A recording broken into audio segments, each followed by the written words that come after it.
with the wild, wild west, Jim West, Desperado, Rough Rider, and you don't want none of this. I'm not gonna do the whole thing. Welcome to the day. It wasn't bad. It wasn't bad at all. Dude, Big Willie style was my shit. Welcome to the Daily Grind. That was not Will Smith. He doesn't hop on here as often as we would like. That was your host, Luke Hatmaker of the Daily Grind, and it is Monday, and I got Parrish and Uncle Buck with me. We got a full crew this Monday. How we doing, fellas?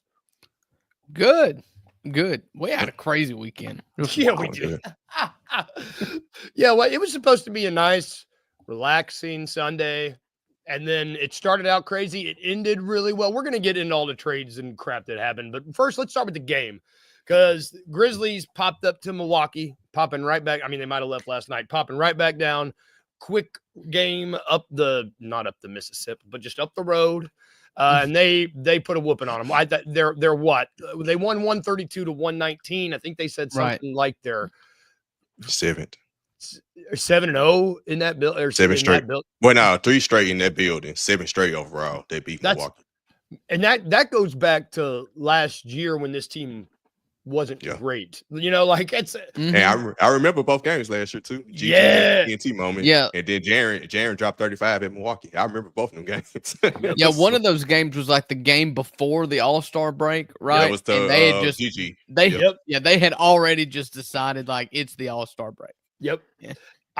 Got worked by the Grizzlies. That game wasn't even close. No, they blew them out if I remember correctly. And in this game, I mean, we were down what? The Grizzlies were down by 9, 10 heading at the half. I think it was 10, close to 10 at the half. Yeah, and then Jaren Jackson did 14 in the fourth, 15 in the fourth. I mean, he was the Jaren. They was down by 9. They were down by 9. No, 8 early in the fourth quarter. Early in the fourth quarter. They were down by 8. Yeah. And then Jaren 7 threes. He was in 33 minutes. He had 37 points, 5 rebounds, 2 assists, 7 to 13 from 3, 1 block. Like it's 2 games in a row now where Jaren has kind of, I don't want to say put the team on his back, but he's in the absence of 12. He is proving that he is the best player on this team. In the lieu of his All-Star break, he is, or in lieu of his All-Star, his second All-Star award, he is just continually proving that he might, even when Jaw's healthy, he might be the best player on this team. You know, like he's just playing that well. What did you notice about, I mean, I know we all watched it. What was your, after Jaren, let's say what was your favorite thing about the game? Because there was some good stuff happening in this game. Man, shout out to Scottie Pippen Jr., his defense. Yeah, 4 steals, tenacious. Jaden Wells on defense as well. Yep. I give both of them a shout out. The defense specifically in the fourth quarter for both of those 2 players definitely showed. And like, I'm glad you mentioned Scottie Pippen Jr. When Scottie Pippen Jr. plays like this, he is able to play over 20 minutes. There's games where he seems unplayable, but like last night was when he plays like that, you have to play him. And him and Santi off the bench, I mean, that was both played 23, 26 minutes, and they had over 30 points combined. Like, it's always somebody else. We got the best bench in the league, and it's always 1 or 2 of these dudes coming in and just smash mouthing everybody else. Yeah, Santi in 23 minutes, 9 points. I just lost it. 10 assists, 4 steals, and a block. So 5 stocks from a dude who's barely 6 foot. Your backup point guard. Just he was really good, and he is really good. Him and Luke, I kind of put together because it just feels like both of them their games are so much better suited when the team is having success offensively and they're moving, because neither of them are going to get their shots off in a half court game. They're just not, and they're going to kind of be a mess. But when that game got up and going and the Grizzlies got running in the second half of that fourth quarter and really took that deficit to a lead and then extended it, it was because of they could not dribble the ball around Scottie Pippen. Damian Lillard, who is, NBA top 75 all-time team, superstar, could not dribble around Scottie Pippen Jr. And then he was just going underneath the basket and just, batting the ball off of Brooke Lopez's ankles, like constantly. Just any ball that he could see, he just like a cat with a toy. He was just doing this all night long. Man, Scotty and Luke, they what? Let's talk about Jalen Wells first. Yeah, Jalen Wells had because the first game against Milwaukee this season, he held Dame to 6 points. And had them in the blender again, him and Scotty this time. So it's my favorite. It just forces him to be so inefficient. 15 points in 37 minutes, 4 of 15 from the field, 2 of 8 from 3. He basically quit shooting because 15 shot attempts for Dame is low. My favorite, it's becoming my favorite thing to watch every Grizzlies game is the other team's best player still not realizing who Jalen Wells is yet and getting frustrated when he guards them. Like, it's happening every game. It's like these dudes don't realize how good he is yet. Like, they're getting more and more frustrated, and it's becoming my favorite. Like, watching LaMelo in the Hornets game, watching LaMelo ball as frustrated he was, that was so great. Early in the game. Early, dude. It was like, and that's just who Jalen Wells is becoming. He's becoming that 3-and-D.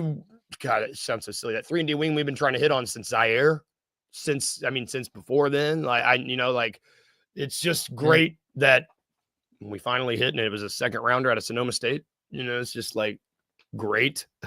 I want to touch on Scottie Pippen and Luke again really quick. They had, I had him from. They had 20 assists between the two of them, 18 assists. Yeah. So I don't know Luke if you had can, 8. Yeah, I don't know if you can ask much more from that when Jaw's not playing from your backup point guards, to be in all honesty. Like, oh, I can from Luke. You got to take more shots. I'm talking about playmaking. Like, yeah, I mean, he's been really good when Jaw's been on the lineup with setting the stage. I had the post game bounce after the what game was that? The last game we won without Ja. Houston. Yeah, he had 20-something points, and he only made 3 threes and 1 free throw. So he had like 12 points inside the 3-point line during basketball gameplay. And that was breaking down a dribble, getting to a right hand or a left hand layup or a floater or mid range. Like, he just kind of has a small bag. You know what I'm saying? Yeah. And which is shocking, but I really just want him to shoot the threes. But that's a good. I mean, he had 3 last night, and the best Luke is a Luke that takes at least 5 threes. Like, you being generous. Yeah, right. It should be 6 or 7, honestly. Like, he makes such a frequent clip. Like, why the hell? I know Jaren shot well, but if he taking 13. Oh my God. Yeah. Real. Oh my God. And that's when Kennard is making those shots and when he's taking those shots, you want to talk about a guy you can watch his it's like a video game where the power meter is rising. You can watch his confidence meter just go whoop. And when he is confident, he is like, he's got swag, and that swag, we need a confident Luke, because a confident Luke Kennard takes more shots. You can see that he's got a dog in him, and when normally he looks kind of like a derpy white boy, but like when he dunks the ball, everybody knows that picture when you Google Luke Kennard of him going, oh, and his hairline is awful. Everybody knows it. It's when he, like that game where he dunked and he was just like, I don't know. I think that if a more aggressive and more confident Luke Kennard, even if it's coming off the bench, which I'm assuming, Parrish, do you know anything? Are they going to keep? Do you know if Jaw's planning on missing? I'm assuming he's going to be missing tonight's game. Do you have any inkling? No. Only stats we got was Taylor Jenkins saying it's more short term. He just reactivated it. And they practiced for the Houston game. So, I would say my best guess. I was thinking last night about the scenarios. Like, okay, All-Star weekend coming up. They could just keep him out and he rests about 3 weeks. Or you got Oklahoma City coming up Saturday. Yeah. Rest on these next 2 games and get ready to come back against Oklahoma City. I don't know what they thinking about doing. I'm gonna be there for Oklahoma City. I might be there too. I'm trying to get tickets. Daniel Greer said on the Grizz 901 postgame show last night after the game, he said there's rumors that he can't get his arm above his head. And that he also said that he could be back by the end of the week. So I text Rustin and I was like, can both of these things be true at the same time? And he said, yeah, kinda, but but nah. Basically, I got a bunch of nothing from both of them. So thanks, guys. Rusty sent me a picture of Ja with both hands up against the Bucks. With Jaren kind of walking off, kind of showing the bench, celebrating. Ja's got both hands up. And I look at it, I said, bro, that is Trey Jemison standing beside Ja. That's not from last night. He thought it was from last year. I said, that is Desmond Bain in street clothes. Did you watch the game? Oh man. He knows that's Rusty screwing with us because he knows our brains are we're very fragile right now after all the fake news we were worried about over the weekend. He messed with you on that one. The last thing you mentioned Dez. Dez had 22 points, 9 rebounds. Dez keeps playing.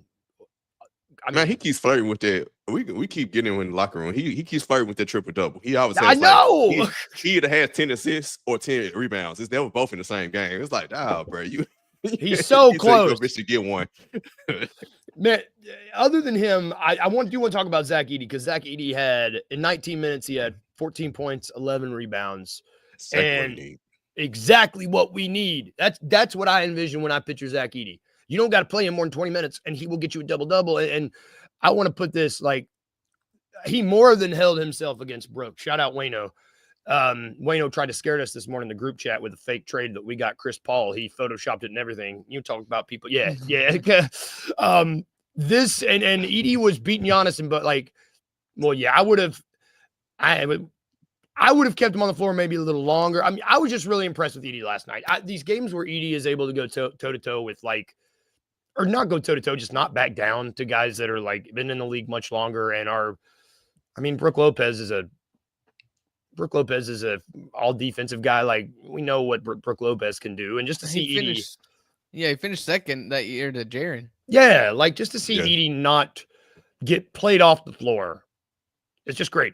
It's because there's still half of the frickin' Twitterverse, Xverse, whatever. They're the discourse around still, well, what good is he?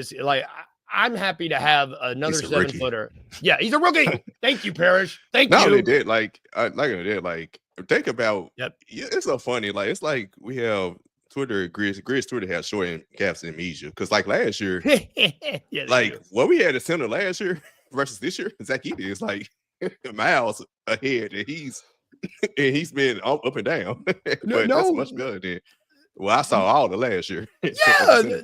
Not trying to do a drive-by on Trey Jemison, but we were starting Trey Jemison at center a lot last year. People was getting starts at center. Yeah, Aaron's getting starts at center. It's back Biombo, who was on his couch. Yeah, he was on his couch. We've come a long way. We have come a long way. Brandon Clark was out most of the season. You got him there. We came a long way. Edey was really good when he got minutes in the first 3 quarters. I would not. Yeah, I think it was a good move not to close with him. I also with that they had came back with the crew that they had, so it was really no point of at that point roll what got you the lead because you was down by 6 entering the 4th quarter. So at that point, I was okay, Santi rolling, Jaren rolling, go Yep. I've been. This. Did you block? Oh yeah, man. Yeah, don't try that. Man, I will. I am not. You're not gonna. Gigi can keep finding his thing. He can keep shooting the ball he wants, finding it because if he pulls crap like that out of his butt, I don't care. He's still the potential. People that say what's the potential for that's what we can get. The potential for Gigi is that going up and just blocking Giannis, and not just blocking, but taking that ball and saying, "Oh man, this is mine." The fearlessness of that, casually, dude, not effortlessly. He made it just look Greek freak. Thank you. I don't know. If do I want him? Do I wish that his shots were falling? Yeah, but it's fine. I'm not gonna crucify him because he's taken a lot of shots because he's he's played less than a week, 7 games. Yeah, something like that. He's really good. His shot's not falling. Yeah, but that was always going to be the last thing with Gigi. Yeah. He's an athletic freak and he's been out for a long time. And last night he kind of impacted the game outside of his offense, which was good. He stunk shooting the ball rather. He wasn't just a negative on offense. But he couldn't hit a shot, and which is fine because if you bring that, he had 8 rebounds, an assist, and a steal and a block in his minutes. He finished as I think just barely a positive plus minus. I mean, you can play that guy. You can play that guy while he figures it out for sure. Yeah, I mean, you can not to be upset with Jake LaRavia, but like you can play him over Jake LaRavia. Like you can just play that guy. It's like you said it well, and we're gonna need him. Let's move. We're gonna need him tonight because the Grizzlies have another game tonight, second night of a back-to-back. They're playing the San Antonio Spurs, and they're playing at home. And this is a team that has some athletic freaks on it, I would say. And one Victor Wembanyama to begin with. They traded for well, we won't talk long about this game because I really want to get into the nitty-gritty about the De'Aaron Fox. You know what? Let's just jump into that. We've talked 18 minutes. The Grizzlies play the Spurs tonight, and I don't know if it's going to be a new look Spurs or not because there was a trade. Big names of it. De'Aaron Fox is going to San Antonio, and Zach LaVine is going to Sacramento. Those were and I should say Kevin Huerter is going to Chicago. That needs to be said. That definitely needs to be said. The graphic going around just to include Chicago in it had Kevin Huerter as the headline. I was like, what are we doing? So we were talking briefly about he will not be playing tonight in no. Yeah, because they said the thing says our finalizing, so the trade ain't official yet anyway. Okay. He might not even be able to be in street codes tonight. Cool. Yeah, I don't think for San Antonio you're not going to see De'Aaron Fox, but you're also not going to see Zach Collins and Trey Jones either. Yep. And so it's going to be a little bit of a skeleton crew, although nobody outside of Trey Jones played. Which let's break this down because I don't know. Well, I know what's going. The Lakers and the Mavericks blew everything up, and now nobody knows what the frickin' market is. But let's break this down. The Spurs got De'Aaron Fox and Jordan McLaughlin. Jordan McLaughlin. I remember him. Remember him? Playoff series. They backed up one guard. He was giving us some work in that series. Not a bad player. Not a bad player. His sister's a singer-songwriter that sings songs about abandoned puppies. Sarah, I don't know. Are you familiar with it? The Kings, which I will say, the Kings didn't totally mess this up, and that was unsurprising. They got, totally. They could have. I don't know how they only got 3 firsts and 3 seconds. Because you got Zach LaVine. I thought that was quite a bit. I don't know. Get Zach LaVine plus that. I don't know how you didn't get better players from the Spurs. That's got Zach LaVine. How in the world? How in the world? Stephon Castle. Or how was Castle not in this deal? How was Vassell not in Spurs here? Went. I give you Vassell that Castle going nowhere. Chicago. Oh yeah, Chicago got. Let's put Chicago gave up LaVine and got back Zach Collins, Trey Jones, Kevin Huerter, and their own 2025 pick. Is that what this was for? You know what that mean? That means they about to go on the biggest tank job in the history of all tank jobs since they got their own first pick. Don't get more picks. Yep. They got that first round pick, man. They trying to get that Cooper Flag sweepstakes. That's what I knew. I peep game. I know exactly what they did. If for me, like this trade goes in the order we just went through them. Like I think the Spurs made out the best because they had to give up the least. In terms of actual assets, actual capital, they didn't really give up that much, and they got the best player in the deal. You know, and this is a guy. The first domino, the first guy that actually says, "Hey, I want to go to San Antonio to play with Wembanyama." I think that's key. That might be a sign of things to come. I don't know. It's only so much cap space, so I don't know. That's the sign of things to come. I agree. They got a good core of young players, so they probably are set. Which maybe that's why they're like, you know what, we're good because who was the biggest? Zach Collins and Trey Jones were the 2 biggest names they gave up. Who those guys were barely cracking the rotation, and so they replaced Trey Jones with Jordan McLaughlin. He's the backup, or Stephon. Chris Paul's still there, and Stephon Castle. They got Stephon Castle play point. They good. They got a good top 8 or 9 because Chris they got Paul Champagne. May not be there after Thursday. He may not, but I'm saying they still got point. They got point guards. They not.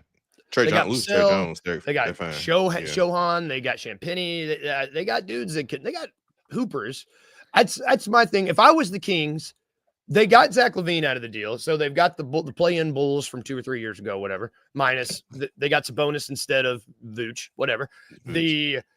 Lonzo. Lonzo, man. I just would. He got hurt that year. They would have been higher if he never got hurt. Lonzo. I like Lonzo. No Lonzo slander today. I like Lonzo.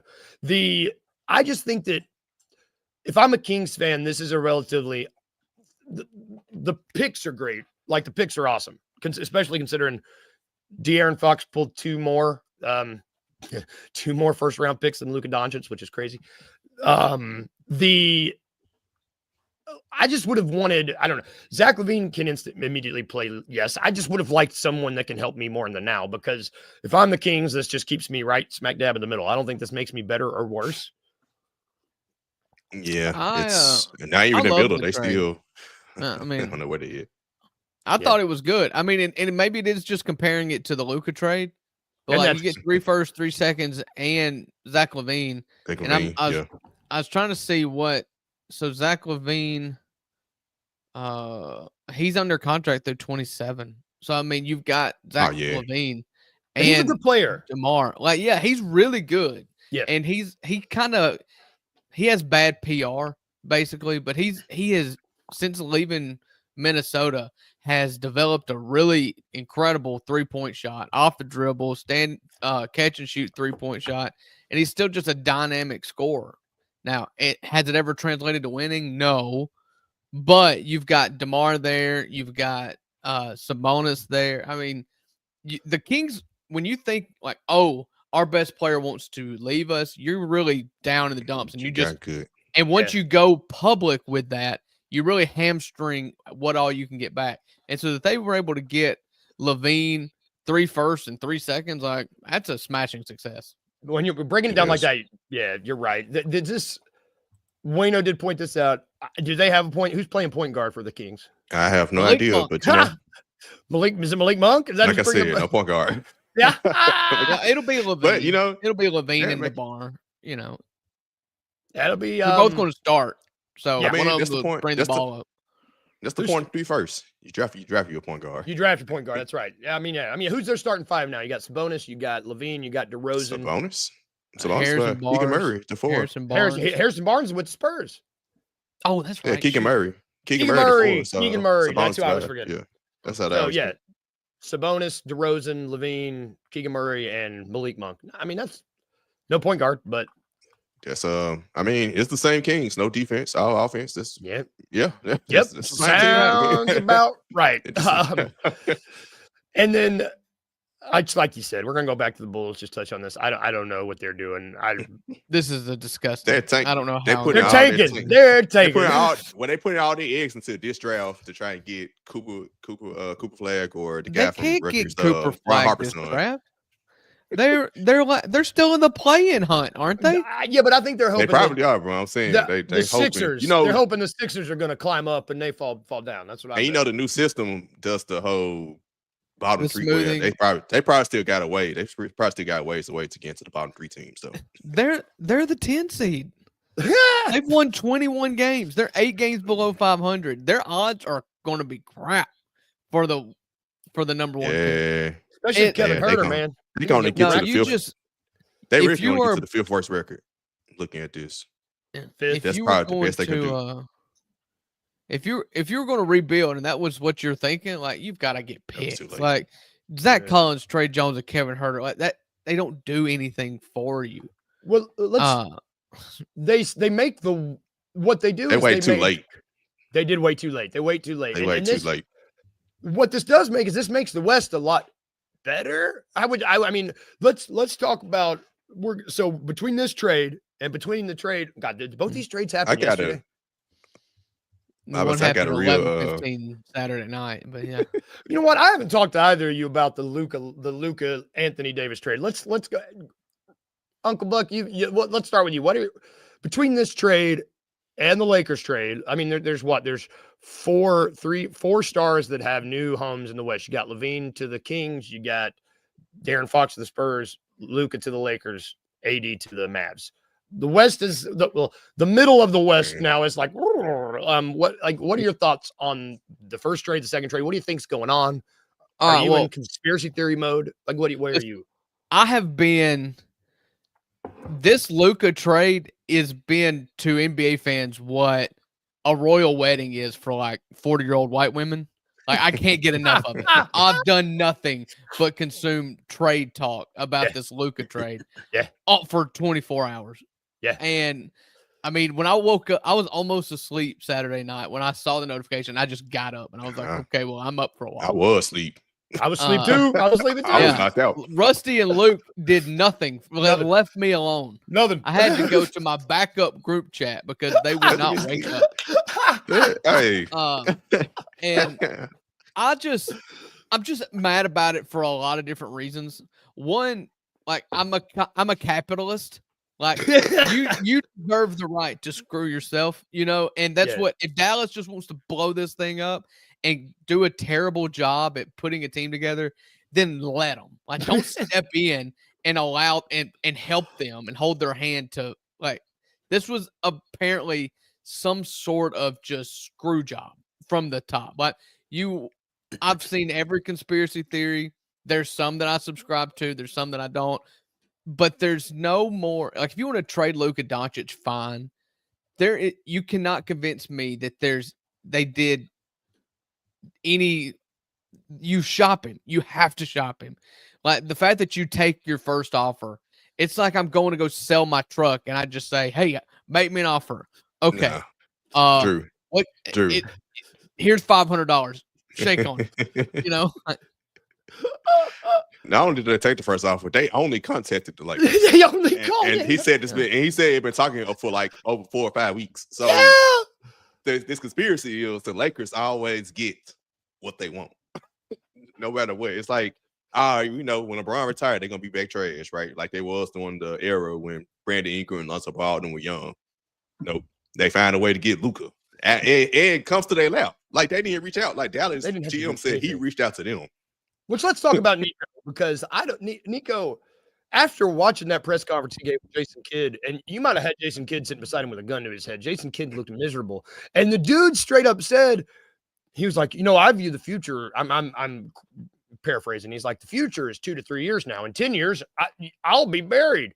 We'll be buried. You don't got to worry about me. And it's just like, bro, that's a really, really messed up way to look at it. That's someone who doesn't give a rat's ass about their fans, first of all, and honestly just doesn't seem to give a rat's ass about like any sort of I don't want to say collusion, but like the fact that he only reached out to his buddy Rob Pelinka, because Nico and them are buddies from back in the Kobe. It's just really strange. And the thing is he's not a bad GM. You remember a couple years ago, everybody was talking about like they're going to have to build out around Luka or he's going to get mad and leave. And he did too. They did. Yeah. They tanked 1 year to stay at to barely miss the play and got Derek Lively. And then they tried with Grant Williams. It got screwed up and they turned a bum Grant Williams contract into PJ Washington and Daniel Gafford. And they took the absolute pass or fail swing shot in the dark with Kyrie, and somehow it worked. Because we remember where Kyrie was at when they made that trade. Yep. Mm-hmm. And everything worked. And then it's just like, okay, now we've made it to the end of January 2025, and his defense in the playoffs becomes an issue now. His weight becomes an issue now. Like, dude, you were in the finals last year. And he was hobbled. And so if I'm just trying to be a Mavs homer, like a Mavs front office homer, because the fans hate him now. But if I'm just like, okay, I'm going to give you the fact that it is extremely frustrating to watch him play defense. And I'm going to give you the fact that he needs to stay in game shape and that you're always feeling like you're having to pull him along to just get him to play basketball the way you want to play basketball. And it's exhausting, it's taxing, and you're just ready to be done. Okay? That's what they said their reasoning was. He didn't play defense and he was fat. That's what they said. So if that is true, you still don't sell him for 15 cents on the dollar. No. Like, he's still, just because he's not worth as much to you anymore, you know his worth out there. You know. And all you've got to do is call and shoot, put a memo up on a bulletin board somewhere. Have your best offers here by 5 a.m. or 5 p.m. We'll pick our best offer. You would have gotten, it would have been the first time ever that a team has gotten all 7 first-round picks from a team plus big swaps. Yep. You would have gotten anything. I would have called San Antonio. Is Wemby available? They're probably saying no. Okay, I'm calling Milwaukee. Is Giannis available? Nah, probably no. But you're not getting more than like 5 teams tell you no. You call Denver, they say no, and maybe that's it. Yeah, maybe. Maybe you the know, Thunder, you call maybe the Minnesota. Minnesota is not going to hang up the phone if you ask for Ant. The Memphis Grizzlies. No, I ain't saying no. I'm not saying no. I was just thinking like I would definitely make the trade. Yeah, I would. The Memphis if you had Grizzlies, to trade Luka, yeah. The Memphis Grizzlies would have extensive conversations about all 3 of our big 3 if Luka Doncic the conversations were going on. I believe they would say pick one. Pick one. It's Luka. Yeah. And I know he's fat. I know he's may have a cigarette problem and likes to drink a little beer, but I'm from Mississippi. He's one of us. You know who else was like that? Larry Bird was a little overweight, was known to have a beer or two, and yet I just, and guess what? You don't want to pay him because he's, like you said, fat. Like, I don't, guess what? You still pay him. Even if he was 400 pounds, I would pay him because he's that good. And one, he doesn't look like he weighs that much. Everybody is like, does this dude really weigh that much? You know who is another big-bodied guy that looked like a football player? Floating out. LeBron James. Oh, does he look fat? There's a picture of him on the airport, I guess, arriving in LA, where he's looking like he's about 3 bills. A little big. But I mean, he can't walk. He's got a leg injury. What are you supposed to do? You pay him. That's what you're supposed to do. You're supposed to. Well, and also, when was the last time? No, I'm saying, what is Luka supposed to do when he's hurt? Diet? I wonder if this is real. I don't think I trade Luka for Giannis. I don't think I go get Luka if I've got Giannis. Honestly, it's almost the same as Anthony Davis. Because Anthony Davis is still like a dominated player, but it's the age is right. He's 31, Luka's 25. If you're talking about we looking at the long term, it's like, no, you're not. You look at short term, Anthony Davis, Kyrie sounds like good, but it's like, and that's the thing that I think made me the maddest. It was like it had to be the Lakers. Like everybody has been waiting for LeBron. Like you wait for Kobe to leave, and you know, obviously you didn't. You got Kobe, and they got that last championship. Then they tanked, and then they couldn't figure it out. And then here comes the savior LeBron, and it's like, okay, now we got to deal with the Lakers for a little bit longer. LeBron's 40. We just drafted as a kid. They're going to go out in the sunset together, and you get gifted, literally gift wrapped. Literally. Luka Doncic, a top 3 player in the NBA, and you give up Anthony Davis. You have all your future assets you had before, minus 1 first-round pick in 2029. How did they not have to give up both of those? I don't know. That's one of those trades you see, and it's like, okay, there's 5 picks, 3 pick swaps, 4 players, your firstborn child, you know, property and grease, everything is in the trade. Everything. So in the interim, does this make either of these teams better, Lakers or the Mavs, in the short term? Nah, in the short term, I think they're about the same. I would say Dallas's defense definitely gets better, but it's like Luka is Luka. Like, well, I guess you still got Kyrie in the clutch, but I'm interested. We'll see what Dallas, because they still had like Derek Lively's out for a second, so they got some other injury with issues. A foot injury, which is weird for a 7-footer. The Lakers defense is toast. It's a problem. Man. Toast. Who's playing center for these guys? Who's playing center? Right, they got a big man, and their defense is toast. Like, Luka, LeBron, and Austin Reeves defense. They're toast. Boy, I bet they wish they had Jay Huff. Shoot. I don't really think that either of the teams right now seem to be more of a threat than they were before. Yeah. But that's just because Luka's hurt and I haven't seen it yet. Yeah. I don't care what it looks like in the regular season. If we go up against the Lakers and it's Luka and LeBron, like that's the last thing I want. 100%. I mean, just absolute train wreck. I would be terrified. That's a good way to put it. Like, which one of these teams at this point would you not want to see in the playoffs? And it's I would say I've always been different from everyone in the sense of with the Grizzlies, in my opinion, I'm not scared to see anybody because our big three need to be a big three. Yeah. It's just going to show me is our big three an actual big three because I'm tired of saying we got a big three, but when we play against, I want to play against Lakers. Dez, and Jared supposed to be a big three. So I'm tired of we don't have a big three. We are scared to face these teams. That's how I personally feel. That's how I've always feel. DG says Claxton or Jonas Valanciunas. JV ain't solving their defense. He don't play defense.